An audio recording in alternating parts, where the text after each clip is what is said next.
A Christmas Carol by Charles Dickens. Old Mr. Endenbizer Scrooge received a visit on Christmas Eve from the ghost of Marley, his late business partner. In death, Marley is suffering a heavy penance for the selfish and avarice of his life. He offered Scrooge a chance to escape the same fate. To this purpose, Marley warns his friend that he will be haunted by 3 spirits. Awakening in the middle of a prodigiously tough snore and sitting up in bed to get his thoughts together, Scrooge had no occasion to be told that the bell again upon the stroke of 1. Gentlemen of the free and easy sort, who plume themselves on being acquainted with a move or two, and being usually equal to the time of day, express the wild range of their capacity for adventure by observing that they are good for anything from pitch and toss to manslaughter, between which opposite extremes, no doubt, there lie tolerably wide and comprehensive range of subjects. Without venturing for Scrooge quite as hardish as this, I don't mind calling on you to believe that he was ready for a good broad field of strange appearances, and that nothing between a baby and a rhinoceros would have astonished him very much. Now, being prepared for almost anything, he was not by any means prepared for nothing, and consequently, when the bell struck 1, and no shape appeared, was taken a violent fit of trembling. 5 minutes, 10 minutes, a quarter of an hour went by, yet nothing came. All this time he lay upon his bed, the very core and centre of a blaze of ruddy light, which streamed upon it when the clock proclaimed the hour, and which, being only light, was more alarming than a dozen ghosts, and he was powerless to make out what it meant, or would be, and was sometimes apprehensive that he might be at that very moment an interesting case of spontaneous combustion, without having the consolation of knowing it. At last, however, he began to think, as you or I would have thought at first, for it is always the person not in the predicament who knows what ought to have been done in it, and would unquestionably have done it too. At last, I say, he began to think that the source and the secret of this ghostly light night may be in the adjoining room, from whence, on further tracing it, it seemed to shine. The idea taking full possession of his mind, he got up softly and shuffled in his slippers to the door. The moment Scrooge's hand was on the lock, a strange voice called him by his name and bade him enter. He obeyed. It was his own room, there was no doubt about that, but it had undergone a surprising transformation. The walls and ceilings were so hung with living green that it looked a perfect grove, from every part of which bright gleaming berries glistened. The crisp leaves of holly, mistletoe, and ivy reflected back the light, as if so many little mirrors had been scattered there, and such a mighty blaze went roaring up the chimney, as that dull petrification of a hearth had never known in Scrooge's time, or Marley's, or for many and many a winter season gone. Heaped up on the floor, a form of kind of throne, were turkeys, geese, game, poultry, brawn, great joints of meat, suckling pigs, long wreath of sausages, mince pies, plum puddings, barrels of oysters, red-hot chestnuts, cherry-cheeked apples, juicy oranges, luscious pears, Imena's 12 cakes, and seething bowls of punch that made the chamber dim with their delicious steam. In easy state upon this couch there sat a jolly giant, glorious to see, who bore a glowing torch in shape not unlike Plenty's horn, and held it up, high up, to shed its light on Scrooge as he came peeping round the door. "Come in," exclaimed the ghost, "come in. Know me better, man." Scrooge entered timidly, and hung his head before this spirit. He was not Dodge Scrooge he had been, and thought the spirit's eyes were clear and kind. He did not like to meet them. "I am the ghost of Christmas presents," said the spirit. "Look upon me." Scrooge reverently did. It was clothed in one simple green robe or mantle, bored with white fur. This garment hung so loosely on the figure that its captious breast was bare, as if disdaining to be warned or concealed by any artifice. Its feet, observable beneath the apple fold of the garment, and were also bare, and on its head wore on the covering at a holy wreath, so set here, and there was shining icicles. Its dark brown curls were long and free as its gentle face, its sparkling eye, its open hand, its cheery voice, its unconstrained demur, and its joyful air glided round its middle, was an antique sabard, but no sword was in it, and the ancient sheath was eaten up with rust. "You have never seen the like of me before," exclaimed the spirit. "Never," Scrooge made answer to it. "Have never walked forth with the young members of my family, meaning, for I am very young, my elder brothers born in these later years," pursued the phantom. "I don't think I have," said Scrooge. "I'm afraid I have not. I have. Have you had many brothers, Spirit?" "More than 1800, said the ghost. "A tremendous family to provide for," muttered Scrooge. The ghost of Christmas present rose.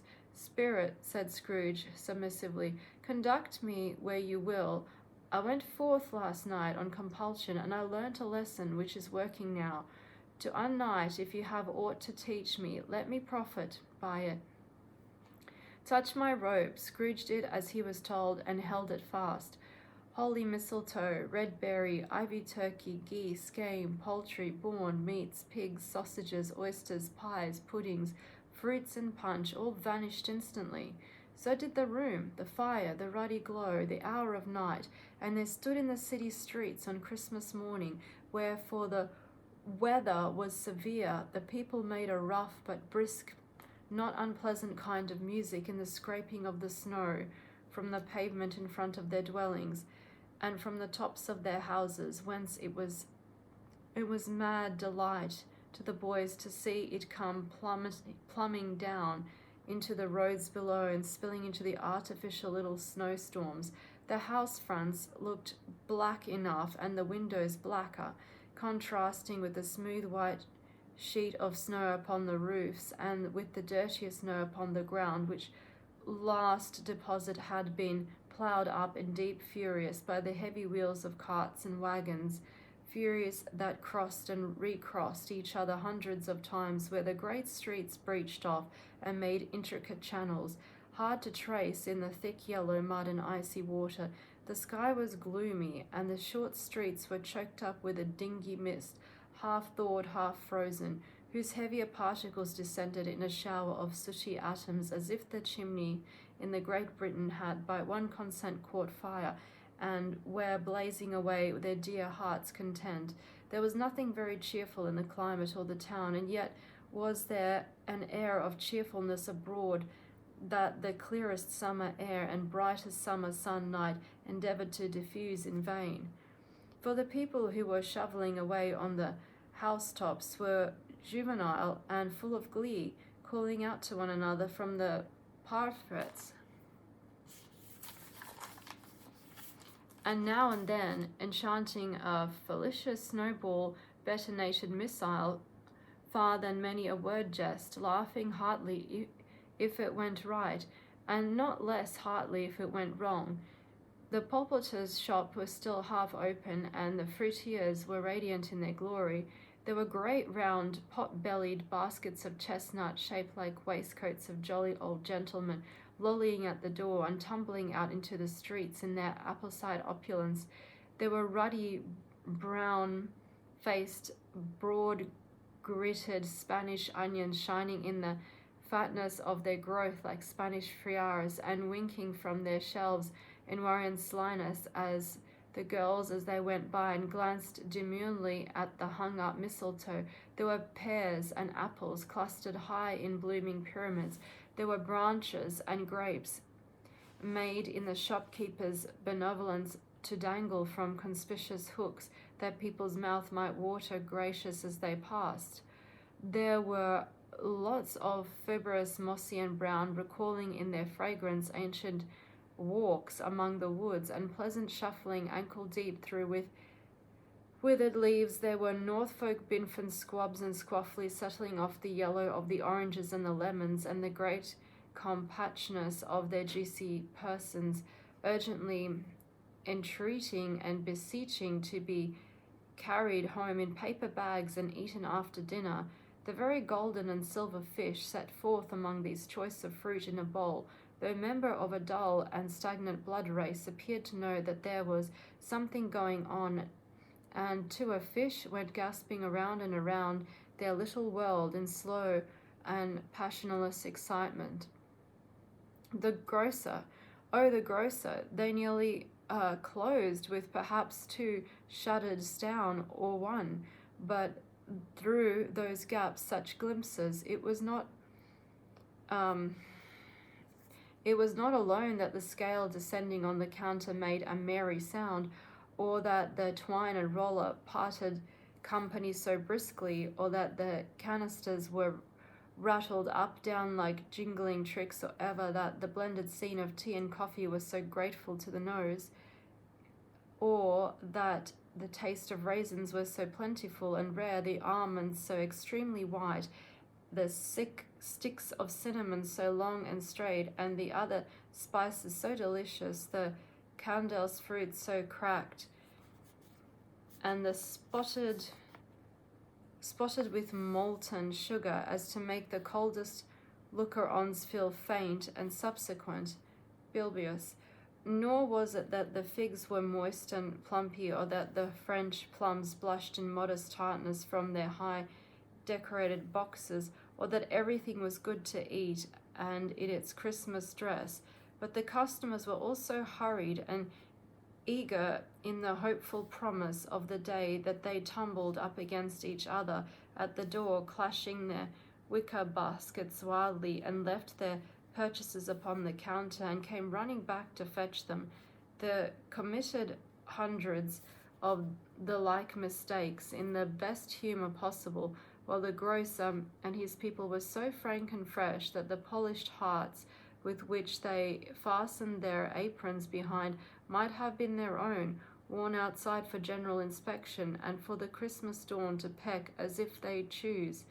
But soon the steeple called good people all to church and the chapel, and away they came, flocking through the streets in their best clothes and with their greyest faces, and at the same time there emerged from scores of by-streets, lanes, and nameless turnings innumerable people carrying their dinners to the baker's shop. The sight of these poor revelled appearances to interest the spirit very much, for he stood with his Scrooge beside him in a baker's doorway, and taking off the covers as their bearers passed, sprinkled incense on their dinners from his torch, and it was very uncommon kind of torch, for once or twice when there were angry words between some dinner carriers who had jostled each other, he shed a few drops of water on them from it, and their good humour was restored directly, for they said it was a shame to quarrel upon Christmas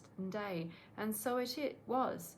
God love it, so it was. In time the bells ceased, and the bakers were shut up, and yet there was a genial showering forth of all these dinners, and the progress of their cooking, in the thawed blotch of wet above each baker's oven, where the pavement smoked as if its stones were cooking too. Is there a particular flavour in which you sprinkle from your torch? Asked Scrooge. There is, my own. Would it apply to any kind of dinner on this day? Asked Scrooge. To any kindly given to a poor one most. Why to a poor one most? Asked Scrooge. Because it needs it most. Spirit, said Scrooge, after a moment of thought, I wonder you, of all the beings in the many worlds about us, should desire to cramp these people's opportunities of innocent enjoyment. I cried the Spirit. You would deprive them of their means of dining every 7th day, often the only day on which they can be said to dine at all, said Scrooge, wouldn't you? Aye, cried the Spirit. You seek to close these places on the 7th day, said Scrooge, and it comes to the same thing. I seek, exclaimed the Spirit. Forgive me if I'm wrong. It has been done in your name, or at least in that of your family, said Scrooge.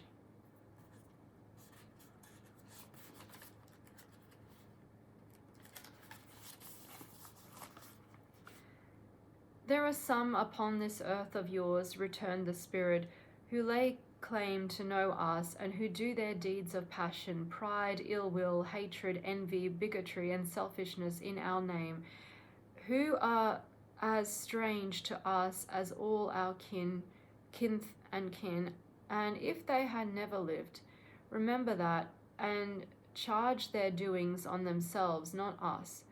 Scrooge promised that he would, and they went on, invisible as they had been before, into the suburbs of the town. It was a remarkable quality, the ghost, which Scrooge had observed at the baker's, that notwithstanding his gigantic size, he could accommodate himself to any place with ease, and that he stood beneath a low roof quite as gracefully and like a supernatural creature as it was possible he could have done it in any lofty hall.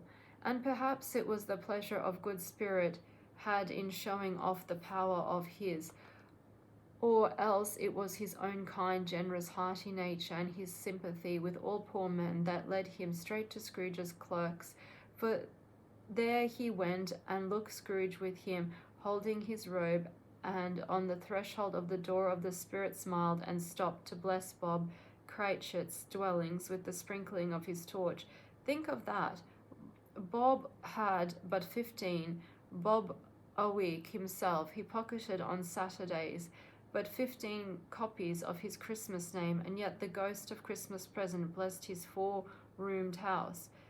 There, then uprose Mrs. Cratchit, Cratchit's wife, dressed out but poorly in twice-turned gown, but brave in ribbons, which are cheap and make a goodly show for sixpence, and she laid the cloth aside by Belinda Cratchit, second of her daughters, also brave in ribbons, while Master Peter Cratchit plunged a fork into the saucepan of potatoes, and getting the corner of his monstrous shirt collar, Bob's private property, coveted upon his son and heir in honour of the day, into his mouth, rejoicing to find himself so gallantly attired, and yearned to show his linen in the fashionable parks. And now 2 smaller Cratchit, boy and girl, came tearing in, screaming that outside the baker's they had smelt the goose and known it for their own, and basking in luxurious thoughts of sage and onion, these young Cratchits danced about the table and exalted Master Peter Cratchit to the skies, while he, not proud, although his collar nearly choked him, blew the fire until the slow potato, bubbling up, knocked loudly at the saucepan lid to be let out and peeled. What had ever got your precious father then, said Mrs. Cratchit, and your brother, Tiny Tim, and Martha warned as late as last Christmas, day by half an hour. Here's Martha's mother, said a girl, appearing as she spoke. Here's Martha's mother, cried the 2 young Cratchits. Hooray! There's such a goose, Martha. Why, bless your heart alive, my dear, how late you are, said Mrs. Cratchit, kissing her a dozen times and taking off her shawl and bonnet for her to officious zeal. We'd a deal of work to finish up last night, replied the girl, and we had to clear away this morning, mother. Well, never mind, as long as you are come, said Mrs. Cratchit. Sit ye down before the fire, my dear, and have a warm. Lord bless ye. No, there's father coming, cried the 2 young Cratchits, who were everywhere at once. Hide, Martha, hide. So Martha hid herself. In came little Bob, the father, with at least 3 feet of comforter, exclusive to the fridge, hanging down before him, and his threadbare clothes darred up and brushed to look seasonable, and Tiny Tim upon his shoulder. Alas for Tiny Tim, he bore a crutch and had his limbs supported by an iron frame.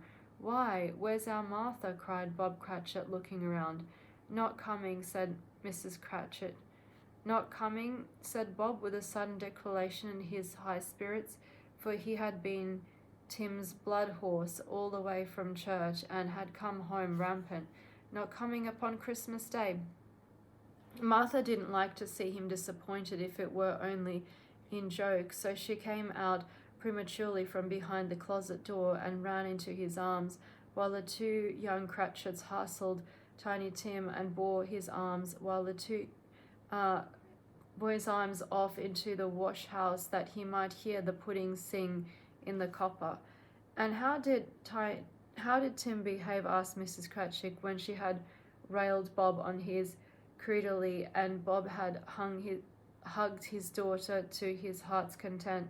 As good as gold, said Bob, and better. Somehow he gets thoughtful, sitting by himself so much, and he thinks the strangest things you ever heard. He told me coming home that he hoped the people saw him in the church because he was a cripple, and it might be pleasant to them to remember upon Christmas Day who made lame beggars walk and blind men see. Bob's voice was tremulous when he told them this, and trembled more when he said that Tiny Tim was growing strong and hardy. His active little crutch was heard upon the floor, and back came Tiny Tim before another word was spoke, and counted by his brother and sister, his stool beside the fire, and while Bob turning up his cuffs as if, poor fellow, they were capable of being made more shabby, compounded some hot mixture in a jug with gin and lemons, and stirred it round and put it on the hob to simmer. Master Peter and the two ambiguous young Cratchits went to fetch the goose, with which they soon returned in high procession. Such a bustle ensued, and you might have thought a goose, the rarest of all birds, a feathered phenomenon to which a black swan was a matter of course, and in truth it was something very like it in that house. Mrs. Cratchit made the gravy ready beforehand in a little saucepan, hissing hot. Master Peter mashed the potatoes with incredible vigour. Miss Belinda sweetened up the apple sauce. Martha dusted the hot plates. Bob took Tiny Tim beside him in a tiny corner at the table. The two young Cratchits set chairs for everybody, not forgetting themselves, and mounting guard upon their posts, crammed spoons into their mouths, and lest they should shriek for goose before their turn came to be helped. At last the dishes were set on, and the grace was said, and it was success breathless pause, as Mrs. Cratchit looked slowly all along the carving knife, prepared to plunge it in the breast. But when she did, and when the long-expected gush of suffering issued forth, one murmur of delight arose all around the board, and even Tiny Tim, excited by the two young Cratchits, beat on the table with the handle of his knife, and feebly cried, "Hooray! There was such a goose." Bob said he didn't believe there ever was such a goose cooked.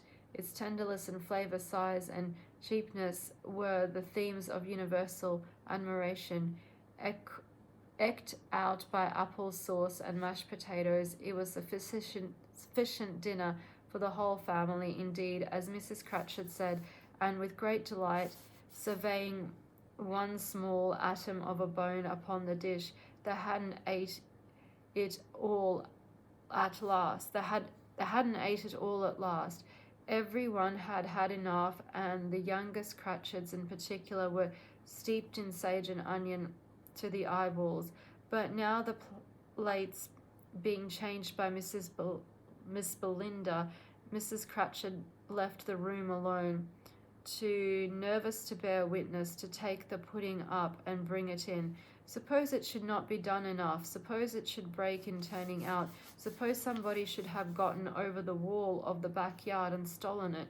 Suppose they were merry with the goose, a suspicion at which the two young Cratchits became livid. All sorts of horrors were supposed. Hello, a great deal of steam. The pudding was out of the copper. A smell like a washing day. That was the cloth. A smell like eating a house, and a pastry cook's next door to each other, the laundrettes next door to that. That was the pudding. In half a minute Miss Cratchit entered, flushed but smiling proudly, with the pudding like a speckled cannonball, so hard and firm, blazing half a quarter of ignited brandy, and bedight with Christmas holly stuck into the top. Oh, a wonderful pudding, Bob Cratchit said, and calmly, too, that he regarded it as the greatest success achieved by Mrs. Cratchit since their marriage.